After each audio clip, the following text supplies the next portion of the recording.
पापा जो हैं वो पेशे से किसान हैं और मम्मी जो है वो आंगनवाड़ी सेविका है कि सर वहाँ ज़्यादा एजुकेशन को उतना वैल्यू नहीं दिया जाता, ना ही स्कूल अच्छा है।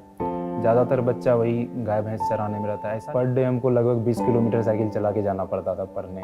पर डे इंसान का दिमाग डिमोटिवेट हो जाए तो वो चाहता है कुछ खुशी मिल जाए हमको, कुछ तो अच्छा मिले, तो वो पढ़ाई छोड़ ही देता है साहब और इधर भाग जाता है।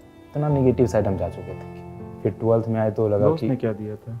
कुछ ऐसा ही था, नशा टाइप का। तो यही लड़कों की प्रॉब्लम ही यही है, वो अपने दिल की बात जल्दी बता नहीं पाते, इमोशन बता नहीं पाते। लगभग 8 9 10 महीना सिर्फ उसी रूम में पैक रहना, किसी से कोई इंटरेक्शन नहीं, तो बहुत डिप्रेस हो चुके।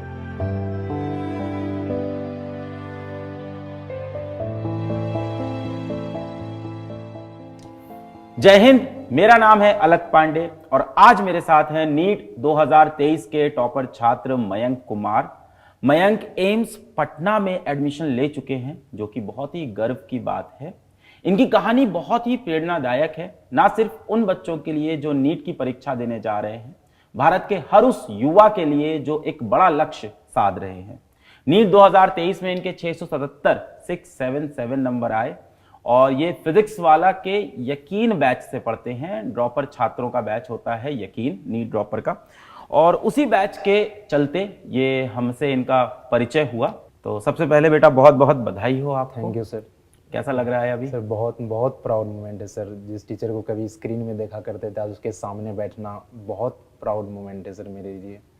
नहीं, सबसे प्राउड मोमेंट तो है कि आप एम्स पटना में पहुंच गए। यस सर, ये भी बहुत प्राउड मोमेंट है सर, पूरा फैमिली के लिए, पूरा गांव के लिए, क्योंकि गांव का एकमात्र हम ऐसा स्टूडेंट है जो न केवल नीट या किसी भी कॉम्पिटिटिव एग्जाम को क्रैक किया हो। जन्म आपका कहाँ पे हुआ? घर पे कौन कौन है? माता जी क्या करते हैं? पिताजी क्या करते हैं? सर मेरा जन्म हुआ है धनखेता गांव में और मेरे घर में मम्मी पापा हैं, 2 दीदी है और एक छोटा भाई है। तो मेरे पापा जो हैं वो पेशे से किसान हैं और मम्मी जो है वो आंगनवाड़ी सेविका है। आंगनवाड़ी सेविका क्या होते हैं, समझाएंगे आप? कई लोग को नहीं पता होगा, मुझे पता है। आंगनवाड़ी जैसे होता है कि गांव में छोटा छोटा बच्चा जो कि स्कूल से पहले, जैसे सरकारी स्कूल में एडमिशन लेने से पहले जो बहुत छोटा बच्चा रहता है उसको गवर्नमेंट द्वारा एक आंगनवाड़ी चलाया जाता है, उसे ऑल ओवर इंडिया में चलाया जाता है। तो उसी की एक सेविका होती है जो कि उसका हेड होती है। प्रारंभिक शिक्षा आपकी कहाँ पे हुई? स्कूल कहाँ पे था? सर वैसे तो मेरे गांव में सरकारी स्कूल है, बट मेरे पापा चाहते थे कि हम थोड़ा अच्छे से पढ़ें। तो मेरा पहला स्कूल था डीएवी, जहां हमको एडमिशन मेरा पापा कराए थे। फिर जब गांव का माहौल इतना ख़राब था कि पापा नहीं चाहते थे कि हम उस माहौल में पढ़ के कोई गलत डायरेक्शन में चले जाएं, तो वो हमको एक हॉस्टल में डाल दिए थे। गांव का माहौल खराब था मतलब? ख़राब का माहौल मतलब ये है कि सर वहाँ ज़्यादा एजुकेशन को उतना वैल्यू नहीं दिया जाता, ना ही स्कूल अच्छा है। ज़्यादातर बच्चा वही गाय भैंस चराने में रहता है। ऐसा नहीं है कि मतलब स्टूडेंट में प्रतिभा बहुत है वहाँ, बट कोई ऐसा साधन या कोई मोटिवेशन नहीं है वहाँ। इसका कमी है, जिस वजह से बहुत कोई गलत डायरेक्शन में चला जाता है, जिससे कुछ वही राजनीति हो गया, गांव का लोकल पॉलिटिक्स हो जाता है जो कि बहुत गंदा होता है, और कुछ नशा वशा। तो मेरे पापा चाहते थे कि हम पढ़ें, तो उनका इतना नहीं था हैसियत, फिर भी हमको पढ़ा। इवन मेरे गांव में बहुत सारे ऐसे लोग हैं जिसका कि कैपेबिलिटी था पढ़ाने का, बट मेरा पापा अपना सब कुछ त्याग करके उनसे भी ज़्यादा अच्छे स्कूल में हमको पढ़ाया हमेशा से। तो क्लास 1 2 3 ये सब आप किस स्कूल में पढ़े? सर डीएवी पब्लिक स्कूल में हम पढ़े थे। तो शुरू में तो पढ़ने में हम बहुत अच्छा थे। कितना फिर दूर जब था ये स्कूल घर से? घर से 4 किलोमीटर था, तो बचपन में तो रिक्शा से जाते थे, फिर बाद में थोड़ा बड़े हो गए तो साइकिल से जाने लगे। पढ़ने में कैसे थे? टॉप करते थे इस क्लास में? नो सर, शुरू में तो ठीक थे। फिर जब 2 क्लास के बाद हमको हॉस्टल में जब हम चले गए तो वहाँ मेरे लिए बहुत डिप्रेसिंग माहौल हो गया। तो वहाँ मेरा पढ़ाई बहुत ज़्यादा बिगड़ गया। फिर वहाँ से जो मेरा डाउनफॉल स्टार्ट हुआ वो तो फिर डाउनफॉल होते रहा, और मेरा छोटा भाई भी अब पढ़ने लायक हो गया था। तो इसी वजह से हम वापस डीएवी आ गए, और फिर डीएवी आए और घर का माहौल में आए तो फिर थोड़ा पढ़ाई मेरा ठीक रहा। घर पे कौन पढ़ाता था आपको? घर पे तो पापा हमको बहुत पढ़ाते थे, हमेशा अपने साथ जहाँ भी ले जाते, जहाँ भी जाते, या फिर घर में बैठा के ही पापा बहुत पढ़ाई पे ध्यान देते थे मेरा। वो खुद से पढ़ा देते थे बहुत टाइम तक। तो इस तरह से आप 7th 8th क्लास तक पढ़ते रहे। फिर 7th 8th में भी उसके आप बाद ट्यूशन नहीं जाते थे? नहीं, 8th में फिर हम एक ट्यूशन गए, तो वहाँ से 5 किलोमीटर हमको एक स्कूल में जाना पड़ता था। वो स्कूल के टीचर थे, एक ट्यूशन पढ़ाते थे, वहाँ जाते थे। तो मतलब पर डे हमको लगभग 20 किलोमीटर साइकिल चला के जाना पड़ता था पढ़ने, पर डे। और साथ में भाई भी जाता था, उसको भी लेके जाना पड़ता था एक ही साइकिल पे हमको। फिर क्या हुआ क्लास 9-10 में? तो 9th में तो मेरा पढ़ाई बहुत ज़्यादा बिगड़ गया था, बहुत दोस्त की संगत में चले गए थे। बट ऐसा था कि पापा थोड़ा पैसा इन्वेस्ट किए थे, तो था कि नहीं 10th में हॉस्टल में आप वहाँ संगत 7 करा तक हम दी। 7 तक पढ़े थे। हॉस्टल में क्या दिक्कतें हुई थी आप बता रहे हॉस्टल में सर ये होता है कि जितना भी बच्चा पहुंचा था शायद उस हॉस्टल में, एक तो बहुत स्ट्रिक्ट रूल था हॉस्टल का, तो शायद हम सरवाइव नहीं कर पाए उस समय, शायद उतना हम स्ट्रॉन्ग नहीं थे। तो 9th में तो थोड़ा ख़राब हो गया था पढ़ाई, बट 10th में था कि अच्छा मार्क्स लाना है। तो 10th में हाँ बोर्ड था, प्रेशर था, तो 10th में मेरा था ये स्टेट बोर्ड? CBSE बोर्ड था सर। हाँ, खैर फिर उसके बाद 10th में मेरा अच्छा मार्क्स रहा, अबाउट 89% मार्क्स रहा मेरा। तो फिर उस समय हमको मेडिकल लाइन के बारे में ज़्यादा पता नहीं था, तो उस समय इतना सीरियस भी नहीं था हम डॉक्टर बनने के लिए, डॉक्टर क्या बनने बनना के लिए। चाहते थे? बस इतना था कि सर हमको अपने बैकग्राउंड से, जिस बैकग्राउंड से हम आए थे, तो हम बहुत हाईली, पापा की वजह से हाईली मोटिवेटेड हो गए थे। तो हमको था कि हमको कुछ बड़ा करना है। उस समय हमको डायरेक्शन नहीं था कि किस डायरेक्शन से हम करें, बट इतना था कि कुछ तो करना है। जो बच्चा गरीब घर में पैदा होता है उसका लक्ष्य होता है कि उसे ढेर सारे पैसे कमाने हैं, और मुझे लगता है इस सोच में कोई बुराई नहीं, बिल्कुल नहीं, क्योंकि आप इन हालातों में पैदा हुए होते हो कि जो आपकी बेसिक ज़रूरतें हैं वो आपको नहीं मिल रही हैं, तो आपको लगता है इतना पैसा हो कि मैं अपने माँ बाप को हर खुशी दे दूँ किसी तरह से करके। Yes sir. फिर क्या हुआ? 10 तक आपको फिर मेडिकल परीक्षा हाँ, तो पता ही नहीं थी? कोई पता नहीं था। तो मेरा एक दोस्त बोला, उस समय तो ऐसा था कि तो सब जानता है मेडिकल कितना महंगा होता है, और मेरे गांव से तो कोई ऐसा कॉम्पिटिटिव एग्जाम में जाता तक नहीं था। तो मेरा एक दोस्त था, उनको बताया कि वो जा रहा था कोई कोचिंग का ऐसे टेस्ट देने, स्कॉलरशिप टेस्ट। तो हमको बोला कि चलो साथ में दे देना, अगर तुम यहाँ थोड़ा इन्वेस्ट कर दिया किसी तरह से तो जो तुम्हारा मेडिकल कॉलेज में करोड़ों रुपया बच जाएगा, गवर्नमेंट तुमको पढ़ाएगा। जब इस सब बारे में डिटेल में जाने हम, तब हमको लगा कि नहीं, ये वो लक्ष्य है, ये वो पाथ है जिस पे चल के हम अपना गोल अचीव कर सकते हैं।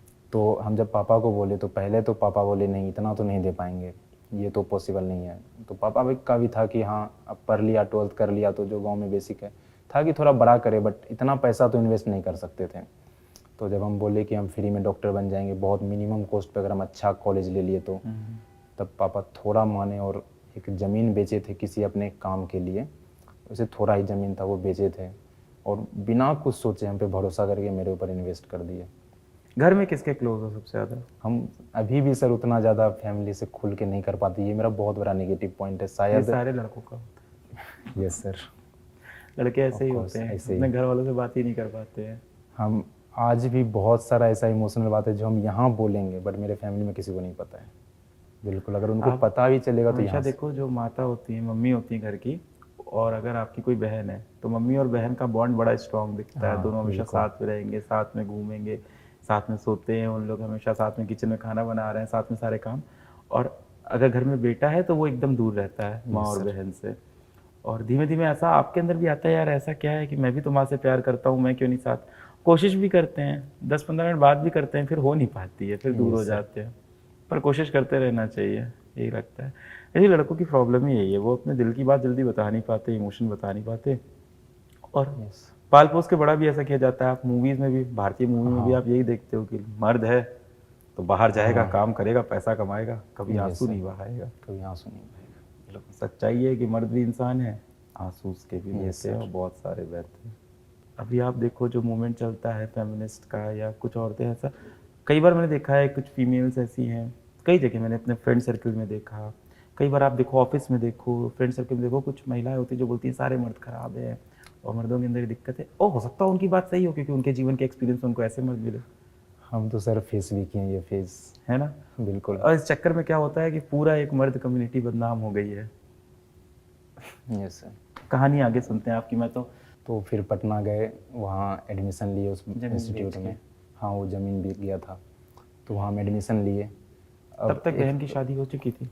नो सर, नहीं हुई थी। और अभी कहीं ना बहन की कहीं शादी भी करनी है, और कहीं अभी हो गई है, बट यानी उस हाँ उस वक्त से। और वो ज़मीन का कहीं पैसा ना आप पे लग कहीं गया। और कहीं ना कहीं वो ज़मीन इसीलिए बेचा गया था कि दीदी का शादी हो, और वो पैसा पापा हमको दे दिए। तो वो एक जो प्रेशर था मेरे ऊपर, और ऐसा था कि कुछ तो बड़ा करना है, अब जा रहे हैं तो, और मोटिवेटेड तो बहुत ज़्यादा थे। तो फिर वहाँ जाके हम एडमिशन ले लिए। ये फिर वहाँ साल है साल है ये 2018, उस समय बोर्ड एग्ज़ाम देने के बाद फिर वहाँ गए। तो इंस्टीट्यूट में जब बैठे तो वहाँ बहुत सारा टॉपर्स आया हुआ था। आईसीएसई बोर्ड सबका बच्चा था जो कि ऑलरेडी बहुत 11-12 का सिलेबस पहले से कवर करके रहता है। और मेरा था कि हम बोर्ड तक, और बहुत सारा ऐसा बच्चा मेरे भी स्कूल में था जो टॉपर्स था। वो क्या था कि नीट जेई का तैयारी वो लगभग 9 क्लास से स्टार्ट कर देता था, 9 से कुछ कुछ पढ़ने लगता था एक्स्ट्रा। और हमेशा थे कि बस हमको हाँ बोर्ड निकालना है। और हम मस्ती बहुत करते थे, खेलना कूदना उस समय। इवन 10th में भी हर इवेंट में जो स्पोर्ट होता था स्कूल में, 15 अगस्त में परेड होता था, तो कोई भी पढ़ने वाला बच्चा इससे बहुत दूर रहता था। लेकिन मेरा था कि नहीं, ये भी एक लाइफ है, इससे भी बहुत कुछ सीखने को मिलता है। तो स्पोर्ट में भी हमेशा एक्टिव रहे और पढ़ाई को भी 10th तक तो मेंटेन किए।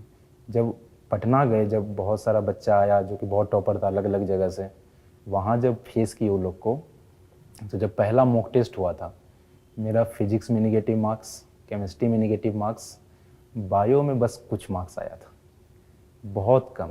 और वो जब मैसेज डायरेक्ट मेरे पापा को गया, इतना निगेटिव मार्क्स, तो पहले तो हमको लगा कि चलो पहला बार है, फर्स्ट है, कोई दिक्कत नहीं, सेकंड टेस्ट में और मेहनत करेंगे। हॉस्टल में रहते होगे वहाँ? नो सर, अफोर्ड नहीं कर सकते। तो कहाँ रहते थे? हम एक रूम में रहते थे लेके, अच्छा। खाना खुद बनाते थे वहाँ पे। तो हमको लगा सेकंड में कर लेंगे। तो पहला बार तो एक था कि नया नया पटना गए थे तो थोड़ा एक्साइटमेंट रहा था, घूमना, नया नया जगह एक्सप्लोर करना, दोस्त के साथ घूमना।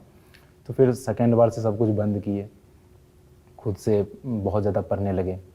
और अगला बार फिर से वही हुआ, फिर से नेगेटिव मार्क्स, और ये कंटिन्यू होते रह गया। इस चक्कर में डिमोटिवेट होते गए। तो कुछ गलत दोस्त के संगत में आ गए फिर कि ये ले लो डिप्रेशन कम हो जाएगा, इस टाइप से। तो 12th में? 11th में ही पटना में ऐसा आम बात था स्टूडेंट के बीच में, वहाँ बहुत स्टूडेंट जाते हैं और वहाँ आम बात है, कॉमन बात है। तो थोड़ा नेगेटिव साइड हम गए और जाते चले गए। और उस समय नया नया पटना जाना, तो कुछ फ्रेंड बनी। और मेरा ऐसा था कि अब पढ़ाई नहीं हो रहा था तो और ज़्यादा डिमोटिवेट हो गए। एक होता है ना कि अगर बहुत ज़्यादा इंसान का दिमाग डिमोटिवेट हो जाए तो वो चाहता है कुछ खुशी मिल जाए हमको, कुछ तो अच्छा मिले, तो वो पढ़ाई छोड़ ही देता है साथ और इधर भाग जाता है। इतना नेगेटिव साइड हम जा चुके थे। तो ये कुछ ऐसा फेज था जो कि और मेरा रिजल्ट ख़राब होते रहा। फिर 12th में आए तो लगा दोस्त कि ने क्या दिया था? कुछ ऐसा ही था, नशा टाइप का। तो इसको बोलते हैं शैतान से समझौता करना। ये सर, शैतान जो होता है ना, वो शैतान जैसा दिखता नहीं है कभी। और वो सबसे पहले कहता है मेरा हाथ थाम ले, तेरे सारे कष्ट दूर हो हाँ जाएंगे। बिल्कुल। फिर आप हाथ थामते हो, हाथ फिर शैतान थामते कहता है चल इन पेपर पे एक बार साइन कर दे, तेरी ज़िंदगी अच्छी हो जाएगी। पेपर के पहले, डॉक्यूमेंट के पहले पन्ने पे लिखा होता है तेरी ज़िंदगी में खुशी होगी, तू साइन मारता है। अगले पन्ने में लिखा होता है तुझे आराम मिलेगा, तू साइन मारता है। अगले पन्ने तक तू बिना पढ़े जब साइन मारता है ना उसको, तो उसमें लिखा होता है कि मैं तेरे ज़िंदगी का सारा कंट्रोल अपने हाथ में ले लूँगा, यस सर, तू सिर्फ एक कठपुतली बन के रह जा। Yes sir. और इंस्टीट्यूट में ऐसा था कि बहुत से लोग, बहुत से बच्चे, बहुत सा यूथ इस चीज़ में भी विश्वास करता है कि कुछ प्रकार के ऐसे नशे हैं जो उनको आगे बढ़ने में मदद करेगा। यस सर, आज भी मेरा एक दोस्त बोलता है इस टाइप से बात। इससे तुम्हें क्रिएटिव थिंकिंग हाँ। मिलेगी, इससे तू दूसरी दुनिया के बारे में सोचेगा। मैं आपको जीवन के अनुभव से ये चीज़ बता सकता हूँ, कुछ भी नहीं मिलेगा आपको, कुछ भी नहीं मिलेगा। दिन, महीने, साल आपके गुजरते जाएंगे, आपको अपनी ख़राब होती तबीयत, घर वालों से ख़राब होते आपके रिश्ते, ख़राब होते हालात, जेब खाली होती हुई, आँख काली होती हुई, इसके सिवा आपको कुछ नहीं मिलना उस दुनिया से कभी भी। कब तक चला ये सिलसिला भाई? पूरा 12th तक। 12th के स्टार्ट में लगा था कि चलो 11th बर्बाद हो गया, 12th संभाल लेंगे हम। घर पे बात नहीं करते थे?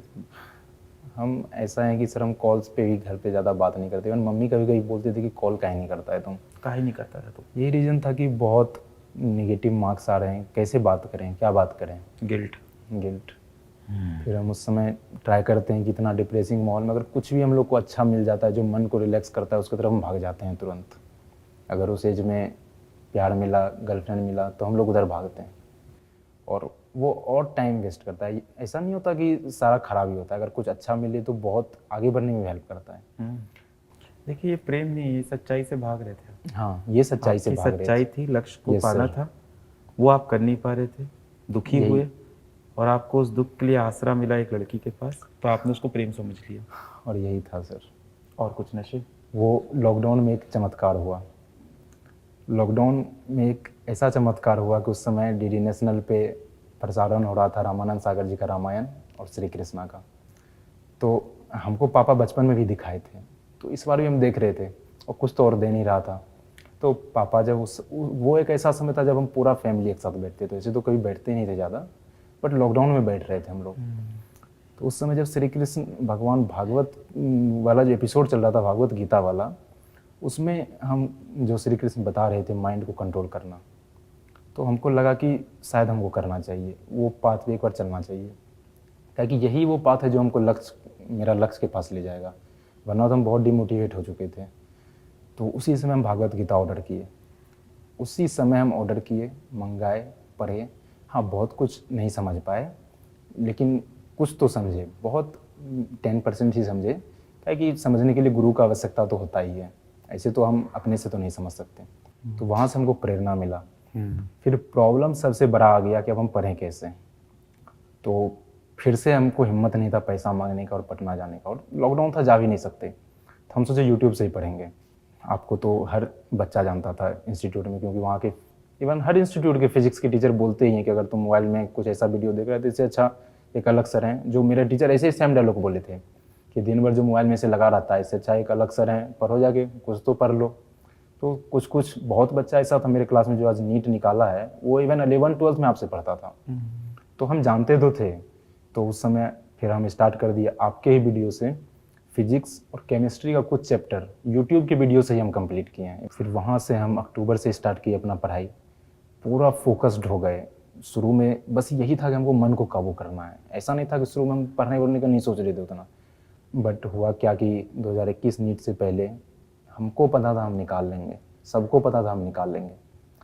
फिर ऐसा हम बीमार पड़े, 1 वीक पहले ऐसा बीमार पड़े कि हमको नींद ही नहीं आने लगा, शायद पैनिक या जो भी हो, हम सो ही नहीं पा रहे थे। तो नीट से 3-4 दिन पहले लिटरली 3 दिन तक हम बिल्कुल भी नहीं सोए।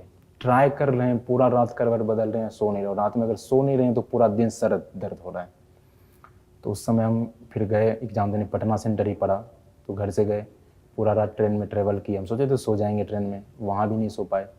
तो स्टेशन पे सुबह जब दानापुर स्टेशन पे वहाँ उतरे थे, तो वहाँ स्टेशन के बाहर जो सब सोता है, तो हम सोचे नहीं, हमको सोना तो बहुत ज़रूरी है। हम वहाँ अपना एक गमछा बिछा के लेट गए सोने के लिए। ऐसा सिचुएशन हो गया था, इतना ज़्यादा तबीयत ख़राब हो गया था मेरा। फिर भी एक प्राउड का बात है कि उस सिचुएशन में भी, जहाँ हम एक क्वेश्चन तक नहीं पढ़ पा रहे थे, उस सिचुएशन में भी हम 549 मार्क्स लाए। ये बहुत प्राउड का मोमेंट था। फिर 2022 आ गए। 2022 का नीट का हमको प्रिपरेशन करना था, तो फिर से हम लग गए। पर 2022 में भी किए, बट क्योंकि इसमें तो पहले से बहुत कोर्स कंप्लीट था मेरा, हमको बस रिवीजन और क्वेश्चन करना था, टेस्ट देना था। तो इस बार भी 573 मार्क्स रह गया। फिर आया 2022 का, नहीं निकला। अब जैसे ही नहीं निकला, घर का सिचुएशन बहुत ख़राब हो रहा था। कोई जैसे ऐसा बोलता है कि नीट निकल गया, तुम्हारा तो लाइफ सेट हो गया, ये हो गया, तुम्हारा तो गोल कंप्लीट हो गया। मेरे मन में है कि बस मेरा पहला स्टेप है, बस ये मेरा बस एक शुरुआत है, पहला स्टेप है अपना जर्नी का, जो मेरा गोल है वहाँ तक जाने का। और हम जाएंगे, अपना तरफ से तो पूरा कोशिश करेंगे। अब रिजल्ट जो भी आए, नहीं आएगा तो भी खुश रहेंगे कि हाँ हम कोशिश की है अपने लिए, और आ गया तो बढ़िया है। फिर नीट की तैयारी की उस साल भी? हाँ सर, फिर रात में 1 बजे तक पढ़ते थे और फिर सोते थे। सुबह 5-6 बजे उठते थे, सुबह भी 1 घंटा पढ़ के। वैसे स्कूल में 7 बजे रिपोर्ट करना रहता था। फिर क्या हुआ?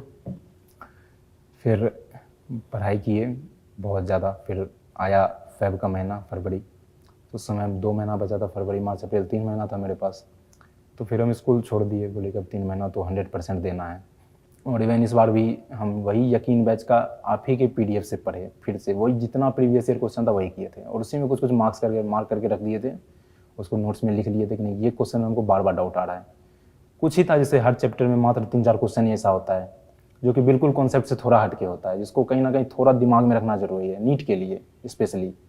कई बार हमें लगता है कि जो बड़े लक्ष्य हमने साधे हैं, उनको पाने के लिए हम जीवन में चाहे जो भी खो दें कोई फ़र्क नहीं पड़ता, हम कितने ही कठोर बन जाएं कोई फ़र्क नहीं पड़ता, हमारे शरीर का हमारे मस्तिष्क का कितना नुकसान हो, कुछ भी कर जाएं, पर इस पूरे प्रोसेस में आप बहुत कुछ खोते हो। खैर फिर नीट का रिजल्ट आया, और इस बार नीट का रिजल्ट आया 677 मार्क्स, गांव में पहला डॉक्टर, और सच में पापा बहुत प्राउड। अब हर कोई पापा को रिस्पेक्ट, और अभी तो बहुत बाकी। धन्यवाद पूरा वीडियो देखने के लिए। अगली बार फिर आएंगे एक और कहानी लेके। जय हिंद।